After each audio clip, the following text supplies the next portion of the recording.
It's a question she asks often. But she knows my answer already. I love working in the ER. Even on the most harrowing of days, I still go to bed at night knowing that I'm saving lives. Gran. Right. So, tell me about your mystery man. At least give me a species, dear. I know the most obvious choice to keep her appeased. He's a shifter, I say, still feeling icky for lying. You'd love him. I make a quick decision based solely on knowing that Gran will see right through me if I try to say I met my mystery man anywhere else, since I don't really go anywhere else. I met him at work. I can practically hear her clicking her heels together. She's probably doing a little dance in her kitchen as we speak, thinking that her granddaughter is finally going to settle down with a nice wolf who will give her and my grandpa grandchildren. It makes me feel that much more guilty.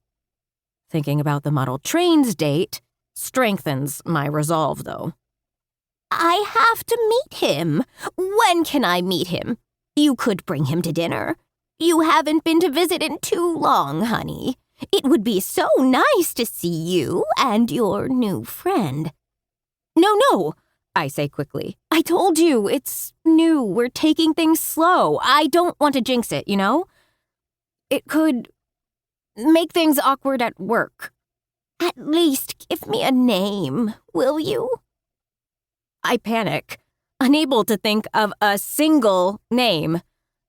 There are dozens of eligible fake boyfriends working on my floor at this exact moment, and I can't recall any of them.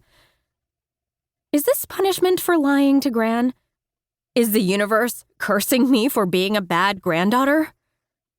I can feel my hippocampus practically melting into a puddle of goo in my head, blanking on even one syllable that might wrap up my poorly planned lie in a neat little bow.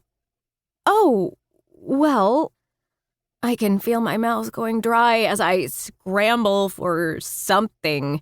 Anything. His name? His name is... Now, I can count on one hand the number of hospital staff at Denver General who I don't vibe with. One of the benefits of being, at 29, one of the youngest ER doctors is that everyone treats you like the baby on staff. And while it can get annoying sometimes, it means that I have made very few enemies while working here the last year. In fact, I would even go so far as to say that most people I've come to meet while working here like me. But that doesn't mean there aren't exceptions. I mean, I'm likable, I think. As long as the other party in question isn't trying to sniff my neck. However, that isn't to say that every one of my work relationships is all sunshine and roses.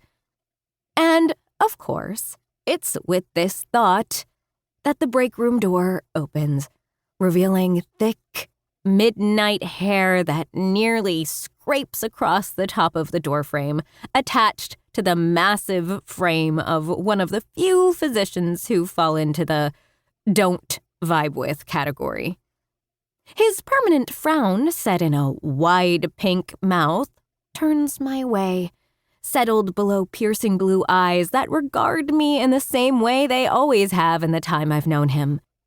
A stern look that says he's unhappy to have another living, breathing person in the same room he's entered. And of course, because the universe seems to be punishing me for my white lies before I can even finish getting them out, it is his name, unfortunately, that is the first one that my brain seems to be able to formulate. Noah, I tell Gran in a hushed tone so that he can't hear me. His name is Noah Taylor.